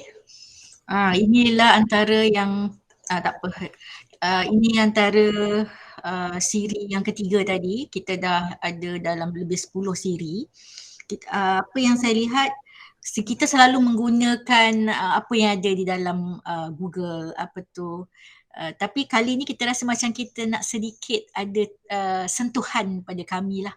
Jadi itu saya kata tadi, mengapa benda ini terhasil adalah kerana ada di antara kalangan petugas yang mungkin dia tidak ada kemudahan yang sepenuhnya kan, mungkin kadang-kadang line pun slow, jadi ada masa untuk mereka menghasilkan. Jadi saya gunakan Google Drive, kita setiap buat macam template untuk mereka memasukkan. InsyaAllah nanti kalau ahli perbima ke apa-apa yang ada buku-buku yang ada kategori masalah ini boleh membantu orang merawat jiwa dan emosi, saya akan berikan template tu, boleh hantarkan kita. Jadi itulah antara sumbangan-sumbangan kecil yang kita boleh lakukan. Jadi seramai 10 orang tu kita targetlah satu hari kita mesti hasilkan paling sikit pun dalam 10 poster. 5 poster pasal PKP tersebut. Itu yang kita hasilkan juga selepas kepada kita ni. Jadi saya kata, jadi kita rasa seronok bukan apa, semua orang merasakan dia ada sebahagian, mereka adalah sebahagian menyumbang kepada aktiviti biblioterapi tersebut. Okay, jadi apa yang saya menariknya tadi, Puan Maziah kata kata-kata hikmah dinding ni. Wah, itu perkataan baru yang saya dengar. Selama ni kita kata kata-kata hikmah, rupanya ada kata-kata hikmah dinding. Menarik ni. Mungkin dalam knowledge management ni dah buat lah, tapi yalah kita tanpa sedar body language mereka ni Puan Maziah sedar dan juga melihat apa yang mereka tulis. Tahniah Puan Maziah. Jadi apa yang saya ingin simpulkan kepada persembahan saya pada hari ini ialah saya ingin mengucapkan berbanyak terima kasih kepada semua yang telah menyumbang daripada sekecil-kecil dan sebesar-besar kepada apa yang telah ataupun inisiatif yang telah kita lakukan sepanjang 2 tahun ini. Dugaannya bukan sedikit, banyak juga, tetapi kita perlu lalui. Sebagai seorang yang bekerja di perpustakaan, saya selalu mengatakan kepada petugas saya bahawa kalau kita bekerja perpustakaan, kita mesti mendampingi buku. Itu satu syarat. Kalau tak, macam bukanlah kata kita bekerja perpustakaan, suruh orang membaca tapi kita sendiri tidak membaca. Hampir 20 tahun lebih saya bekerja, 21 tahun saya bekerja di Bernama, saya dah buat macam petan suruh petugas yang baca, dan setiap tahun kita akan buat siapa yang paling banyak baca. Bukan hanya kepada petugas Bernama tapi juga kepada petugas saya sendiri. Tapi bila datangnya elemen biblioterapi ni ataupun aktiviti biblioterapi ni, saya rasa lagi perkukuhkan lagi hasrat kenapa kita perlu membaca. Sebab saya macam saya pernah tadi kata, saya ada kemurungan juga, sedikit kemurungan nak jadi pada satu PKP 1.0, tapi saya menggunakan buku sebagai terapi saya. Jadi saya duduk dengan suami dan anak saya bertiga, kita orang bincang mengenai buku tersebut. Jadi lepas saya bawa itu yang saya mula membaca. Terima kasih pada pada Dr. Zahra yang memberi idea saya untuk dengan membaca satu buku tulisan Dr. Zahra tu, saya menghasilkan banyak projek. Saya menghasilkan kelab bibliofil. Kita orang melancar kelab bibliofil, bilik biblioterapi. Kita ada juga perpustakaan di rumah. Kita ada juga cabaran 21 membaca. Terima kasih kepada, dan Dr. Zahra ni kata mengapa dia berminat untuk menggalakkan orang baca. Dia bukan pustakawan, dia seorang doktor gigi. Ialah kerana dia kata melihatkan komen-komen di dalam laman sosial, kadang-kadang komen-komen itu macam sesuatu yang ialah tak baik, bukan tak baik lah, macam kita perlu meningkatkan minda masyarakat ni. Jadi pada saya, keseluruhan aktiviti biblioterapi ini adalah satu fungsi kami di perpustakaan dan juga saya sebagai pustakawan dan juga sebagai, jadi bukan hanya untuk orang Bernama tapi untuk masyarakat juga, kerana faedah membaca itu terlalu banyak. Jadi apa yang kami lakukan ini mencetus kepada sebenarnya budaya membaca lah, saya rasa.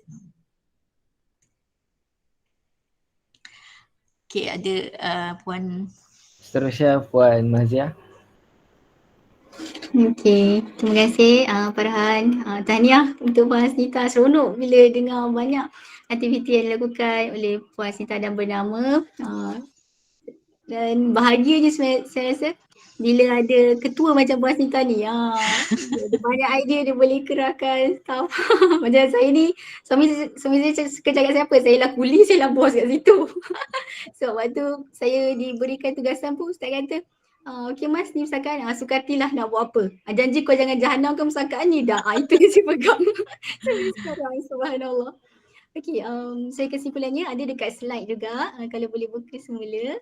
Slide yang terakhir, kesimpulan untuk perkongsian saya pada pagi ini ialah anak-anak dan ibu-ibu yang saya nampak lah bila dia dah terbiasa dengan membaca buku dan dia dah biasa dengan persekitaran perpustakaan ni, mereka memiliki keinginan atau cita-cita yang terarah untuk masa depan mereka. Kadang ada seorang anak yatim tu, dia kata, kak saya nak jadi seorang peniaga, tapi macam mana kak?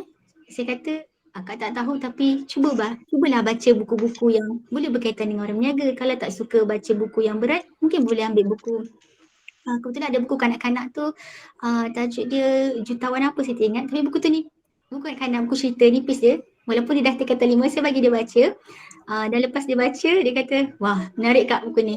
Kalau hari ni saya jadi anak yatim, saya terima orang datang bagi sumbangan naik kereta mewah. Mudah-mudahan satu hari nanti saya pula yang datang. Rumah anak yatim ni saya pula yang bagi sumbangan untuk anak yatim semula. Dia kata begitu, subhanallah. Jadi itulah saya kata ini kerana dengan baca buku tu banyak informasi yang baru yang diperolehi ya. Macam Puan Hasnita cakap, kita nak ajak masyarakat ni suka membaca. Sebab bila suka membaca ni dia akan temuilah biblioterapi tu. Kadang-kadang dia akan rasa semua buku tu dah biblioterapi dia. Sebab dia dah suka membaca. Buku ni bila saya baca dia chill lah. Dia bagi saya jawapan kepada persoalan yang tak ada jawapan sebelum ni, dia kata. Ini yang saya cari. Jadi secara tak langsung biblioterapi dan manfaat membaca itu sendiri memacu seseorang tu mengetahui lebih dalam mengenai hal-hal yang disukai.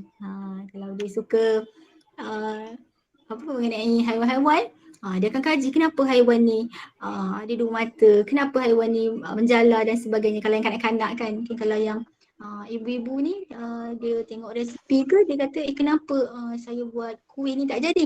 Oh mungkin tepung terlebih, air terlebih dan sebagainya. Dia akan lebih mengkaji dan kerana dengan memasak juga boleh jadi satu terapi dia buat kuih kan. Itulah yang saya nampak dan mudah-mudahan biblioterapi lebih berkembang di seluruh Malaysia dan bermanfaat dan melahirkan masyarakat yang cemerlang gemilang dunia akhirat, mudah-mudahan. Amin, insyaAllah. Terima kasih juga kepada semua yang hadir dan pihak Perbima, khususnya Puan Rafidah yang tak putus-putus memberi sokongan, insyaAllah. Terima kasih semua. Terima kasih diucapkan kepada Puan Mazia dan Puan Haji Hasnita. Kepada para audiens, jika ada bertanyakan soalan, bolehlah komen di ruang komen tu. Message kami di ruang komen, saya akan bacakan soalan jika ada yang ingin bertanyakan soalan. Farhan, bagi saya bercakap sekejap ya. Boleh. Okey, semua boleh dengar saya dengan jelas ya. Okey. Boleh. Ini merupakan program terakhir biblioterapi, program talk kita ya, buat bicara kita pada tahun 2021 dan saya mengucapkan terima kasih kepada semua panel. Dan hari ini amat menarik sangat perkongsian hari ini sampai saya tak stop ya. Saya terus-menerus dengar sebab kedua-duanya Puan Haji Hasnita dan juga Puan Mazia adalah dua orang yang betul-betul committed. Antara yang committed lah yang melaksanakan sampai ke akhir. Dan pada 2016 waktu saya bergerak solo, tak ada siapa yang mempercayai saya dengan kempen saya bergerak solo tanpa ada persatuan pada masa itu. The only librarian yang menyokong saya lah Puan Hasnita 2016. Dia percaya ada sesuatu yang magic pada biblioterapi ini dan sampai sekarang beliau masih menyokong tanpa meninggalkan saya. Jadi saya rasa macam terharu sangat sebab sewaktu tu tak ada siapa yang terima idea saya. Dan juga Puan Mazia, asalnya pun saya bergerak solo pada masa tu dan saya join tim UniKL sebenarnya mereka buat projek di rumah anak yatim.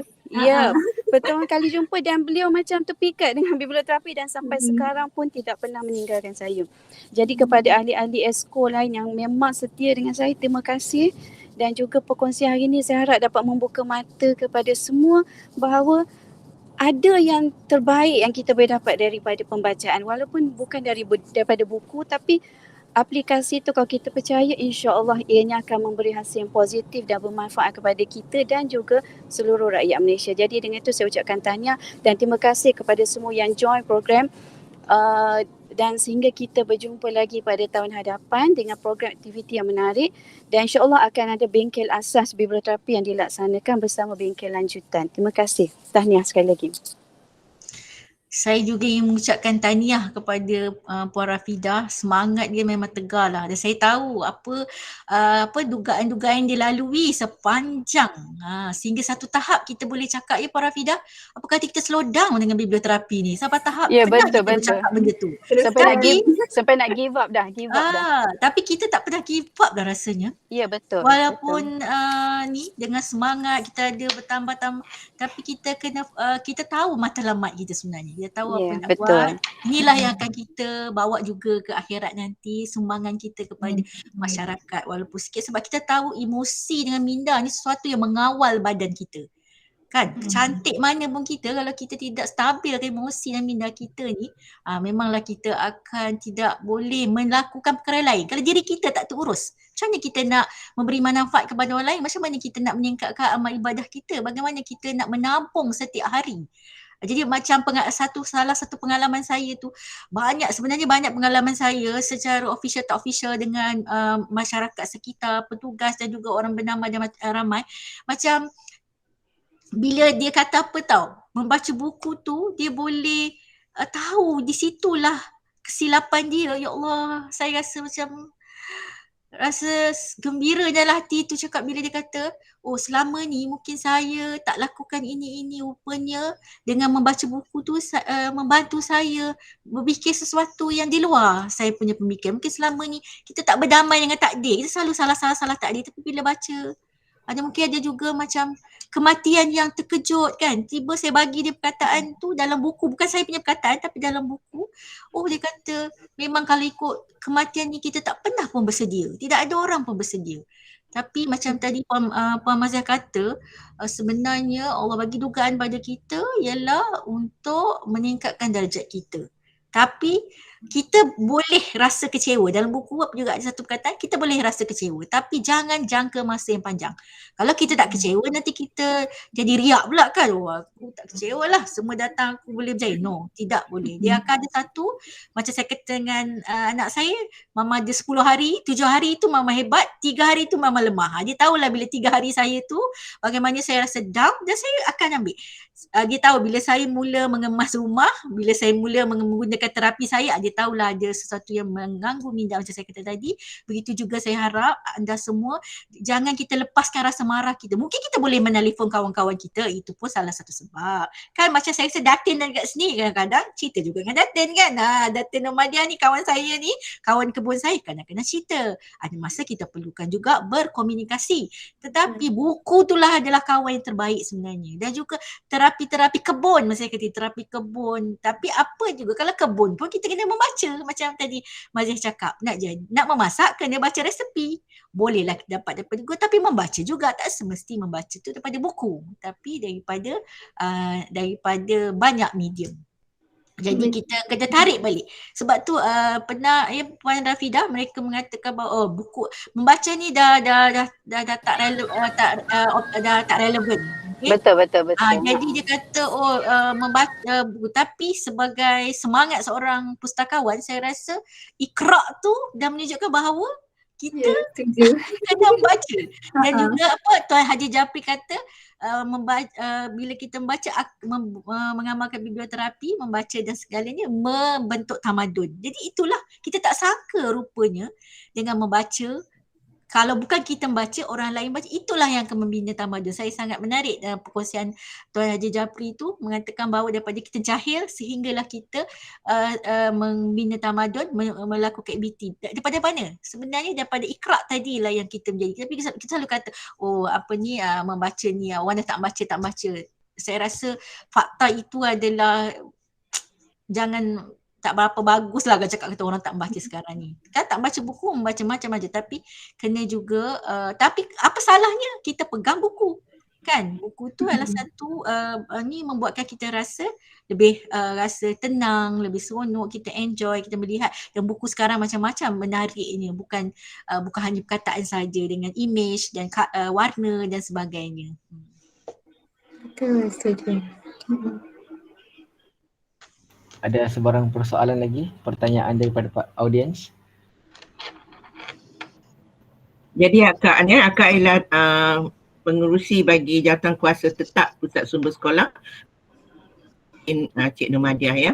Jadi di sini akak nak mengucapkan ribuan terima kasih lah khas kepada adik akak ya, Puan Rafidah dan juga Puan Hasnita ya, dan mereka lah yang pertama kali yang orang kata memperkenalkan biblioterapi untuk Pusat Sumber Sekolah ya.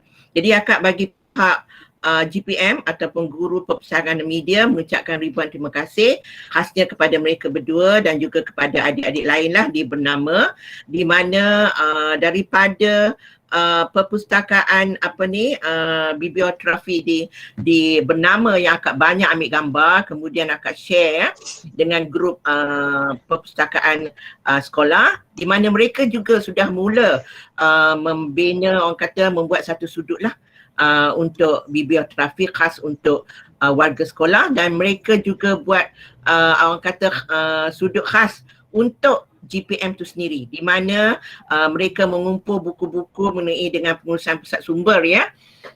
Dan di situlah bila mereka ada masalah dalam pengurusan, mereka akan buka balik buku-buku itu dan tengok bagaimana nak menyelesaikannya.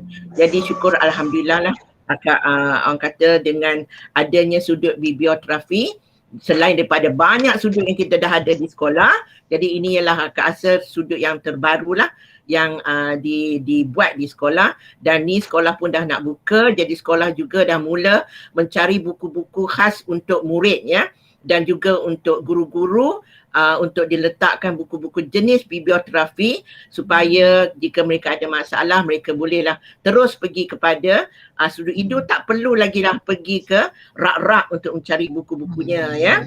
Jadi lagi sekali akan mengucapkan ribuan terima kasih lah kepada Has ya, cipta kita, dan juga kepada ayah Tomil tu ya, Rafidah ya. Okey, jadi itulah saja daripada Pusat Sumber Sekolah. Terima kasih. Terima kasih Datin kerana menambut dan menyambung semula. Terima kasih Datin. Yalah, sebab bukan kita tak termampu sebenarnya, kita kena bergerak dalam pasukan ya Puan Rafidah. Jadi itulah Ya, betul. kita bagi cetusan, kemudian masing-masing, tapi kita kena bermula dengan diri kita dululah kan. Kita bermula dengan diri kita dan kemudian kita tapi kita macam kita tadi, kita kena percaya benda tu. Apa faedahnya? Kalau tidak, susah kita nak bergerak kan. Jadi kita tak nak ada rasa perasaan cuak ataupun kita rasa sangsi, tak apa, kita teruskan. Dan apabila kita melihat ramai yang orang menggunakan terapi ni sebagai macam ni untuk kehidupan dia, macam kepuasan tu memang adalah pada diri kita. Sekolah kita tahu banyak masalah kan Datin kan, pelajar mungkin dengan buku-buku boleh membantu, dan mungkin Datin boleh perkenalkan laman web yang saya bagi tu. Di situ ada kata-kata hikmah, tapi itu banyak untuk dewasa dululah, nanti kita akan go for kanak-kanak. Jadi boleh ambilkan dulu tu. Jadi kalau berminat dengan buku tu, kita boleh dapatkan buku-buku yang boleh membantu kita untuk biblioterapi. Cuma saya jadi sebelum nak kita buka ya. Jadi cuma sebelum kita tutup sesi ni, saya nak bagi tahu sikit yang biblioterapi ni satu terapi rawatan. Jadi maksudnya ada juga berlaku salah faham di kalangan orang yang masyarakat yang dia tak join pun bengkel atau talk kan. Macam yang tuan-tuan puan semua hadir untuk dengar talk ni about biblioterapi, tapi ada yang tak pernah hadir semua, dia selalu kaitkan, dia kata minat membaca tu biblioterapi. Itu yang salah faham sekarang ni yang saya dapati semakin berleluasa. Dia kata biblioterapi ni ialah boleh meningkatkan minat membaca. Tak, sebenarnya biblioterapi ni rawatan, tapi melalui satu buku dia akan berpindah ke buku yang lain dan seterusnya. Lama-lama dia jadi suka membaca. So itu yang nak diperbetulkan kepada orang awam yang tak faham biblioterapi ni. Dia selalu kata, oh biblioterapi ni boleh meningkatkan minat membaca. Tak, biblioterapi lah rawatan, terapi. Jadi siapa yang percaya dengan rawatan, insya-Allah Tuhan pun bantu kan. Dia berusaha sebaik mana yang boleh lah. Jadi itu sahaja daripada saya. Terima kasih.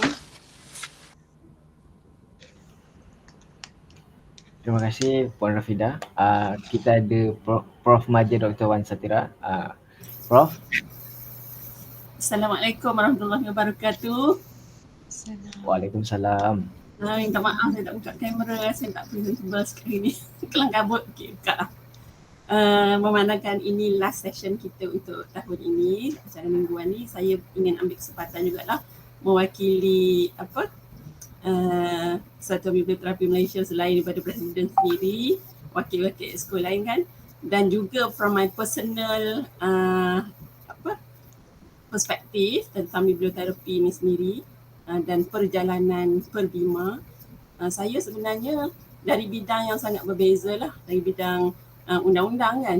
Jadi saya ditakdirkan berkenalan dengan bidang biblioterapi ni sebab berada dalam Fakulti Pengurusan Maklumat dan perkenalkan sebenarnya secara tidak sengaja, tapi sebenarnya saya fikir itulah benda yang saya cari-cari juga dalam kehidupan saya, sebab saya pun sendiri memang suka buku juga, suka sangat membeli buku walaupun tak semuanya saya dah baca.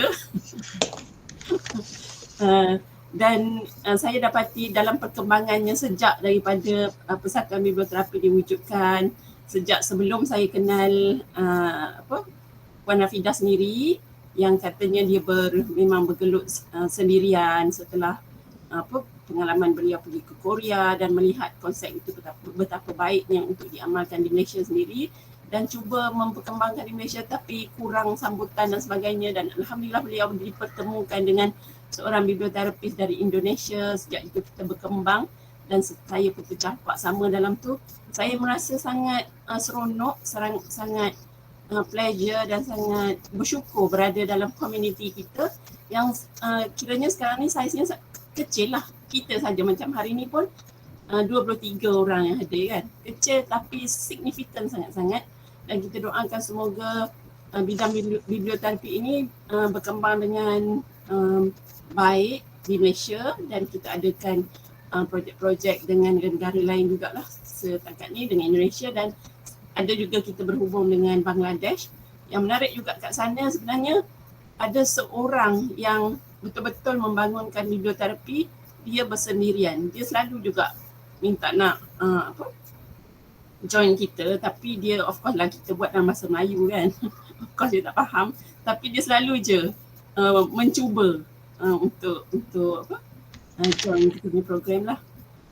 Dan kita doa sama-sama supaya terus berkembang lagi, dan selamat maju jaya kepada mereka yang sambung belajar dalam bidang PhD, dan saya mengalu-alukan siapa-siapa lagi yang ingin menyambung pelajaran di bidang biblioterapi, bidang perpustakaan supaya menjurus ke bidang biblioterapi ni, supaya ilmu tu lebih berkembang lagi, bukan sahaja secara praktikal seperti apa yang kita tengok hari ini, tetapi juga secara saintifik. Kita lahirkan teori-teori yang berkaitan, yang kena dengan masyarakat kita di Malaysia kan. Kita perlukan researcher-researcher baru selain daripada Puan Rafidah dan kita ada beberapa orang lah sekarang, Puan Susanti, Syazwani kan yang buat dalam biblioterapi. Kita mengalu-alukan bakal pelajar-pelajar PhD ataupun master by research dalam bidang biblioterapi.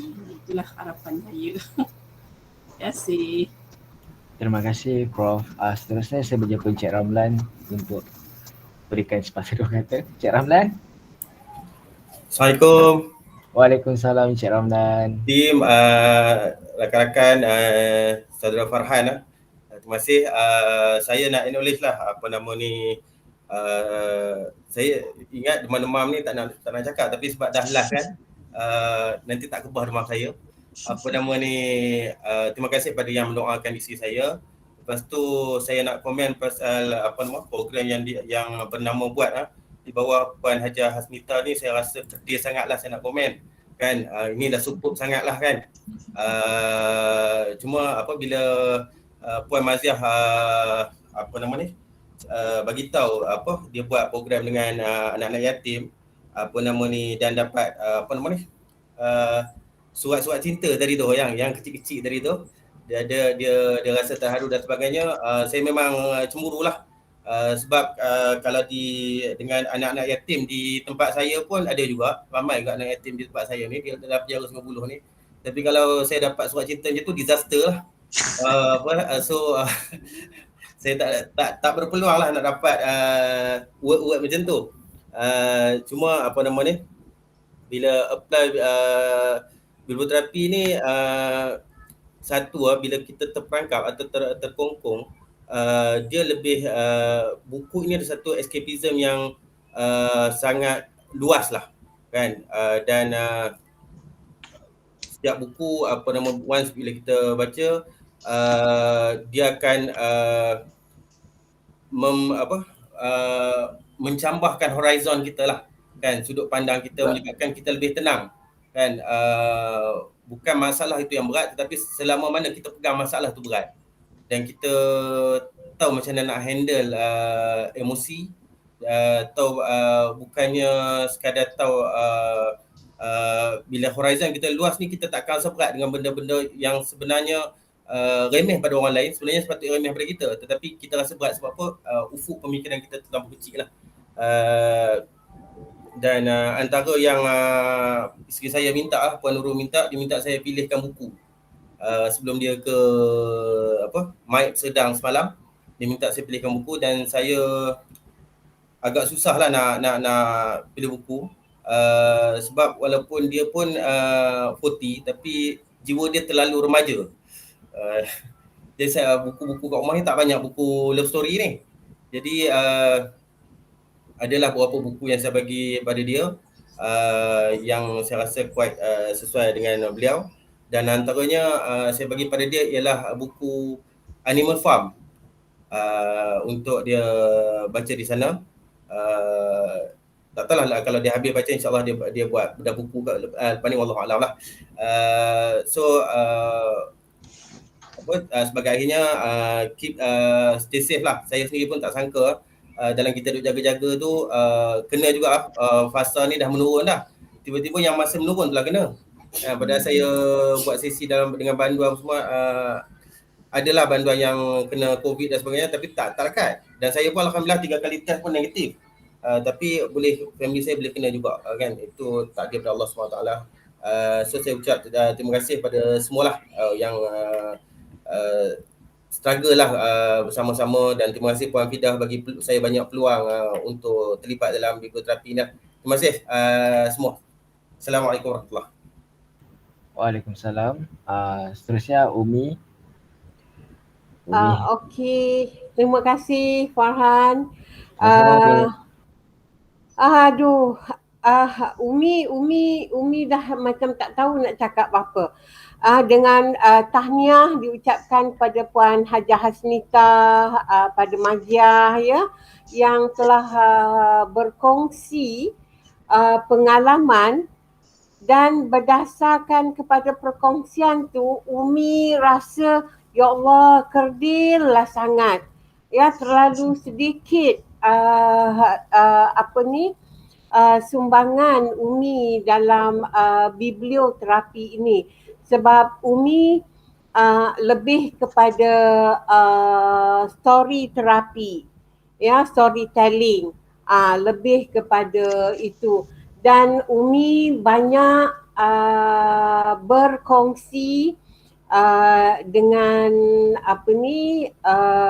kumpulan ya, early childhood, kemudian tu dengan bakal-bakal cikgu, ya, bakal-bakal cikgu di college-college ya, yang ada early childhood dan sebagainya.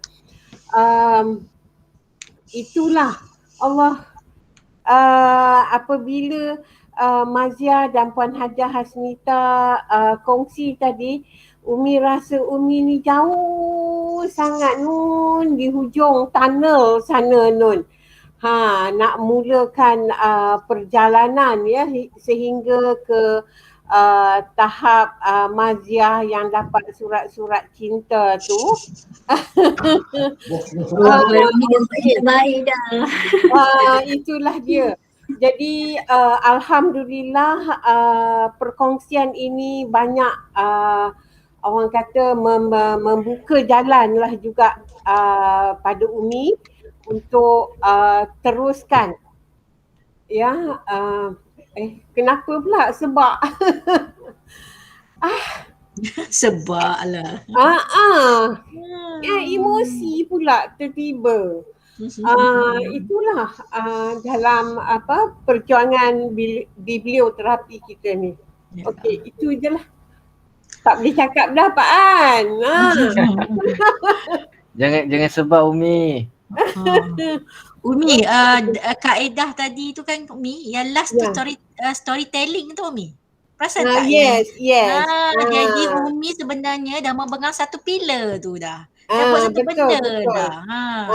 Jadi dengan ada biblioterapi ni, Umi akan nambah lagi perkara-perkara yang baik, perkara-perkara yang boleh menenangkan kanak-kanak. Sebab kanak-kanak ni memang sukar untuk dijangka kan, tapi mereka ni lurus. Apa yang kita cakap semua dia orang faham. Tapi saya rasa saya pun memang sangat berminat lah dengan kanak-kanak ni punya psikologi kan, bagaimana sebenarnya buku tu macam dalam buku tulisan Dr. Zahra tu, bagaimana kita setiap hari menunjukkan buku pada anak kita sebelum tidur.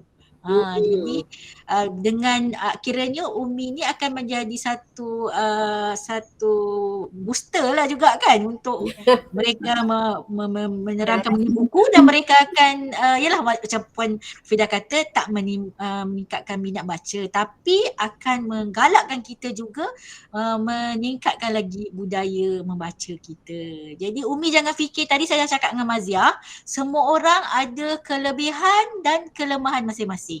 Jadi janganlah rasa kita tak ada yang tidak. Sebenarnya seperti saya kata tadi, saya ingin mengucapkan terima kasih kepada semua orang petugas saya, semua tak boleh nak sebut nama, dan semua orang keliling saya, orang bernama membantu juga Perbina, Puan Rafidah semua dan tim kawan-kawan banyak membantu, sebab saya tidak boleh bergerak solo. Tanpa mereka ini tak akan ada jadi perkongsian saya. Ni ada Long Fadil ni kat sini, dia ni lah yang selalu hasilkan video. Tazman, saya tak sebutlah semua, nanti kan kecil hati pula kan. Sebab Tazman tolong buat presentation tadi, dan selalu dia buat. Jadi banyak lagi petugas-petugas saya yang banyak membantu. Memang takkan boleh bergerak solo, yang sangat mengucap terima kasih, dan selalu saya bagi tahu dengan petugas saya, apa benda yang you all buat, kena ingat bahawa ini adalah sumbangan kita, setiap titis tu adalah sumbangan kita dan membantu kita untuk mencuri perhatian Allah untuk memasukkan kita ke dalam syurga. Jadi masa PKP 1.0 lah baru saya ada sedikit kesedaran bahawa rupanya dengan perkataan Iqra tu, kita ni melakukan sesuatu yang mulia, menyuruh orang membaca, insya-Allah mendapat ganjaran tertentu bila kita menggalakkan orang membaca. Bukan perlu hanya kita bekerja di pejabat agama saja. Sebagai ustaz ingatkan, mereka ni buat kerja, dia bekerja dapat pahala setiap hari. Rupanya kita ni yang memang menjadi menggalakkan budaya membaca, insya-Allah ada bahagian untuk kita semua. Jadi kita kena yakin, dan setiap langkah kita itu insya-Allah ada ganjaran yang Allah akan berikan kepada kita, insya-Allah. Okey, ada sesiapa lagi nak bertanyakan soalan, nak memberikan ucapan? Saya mempersilakan.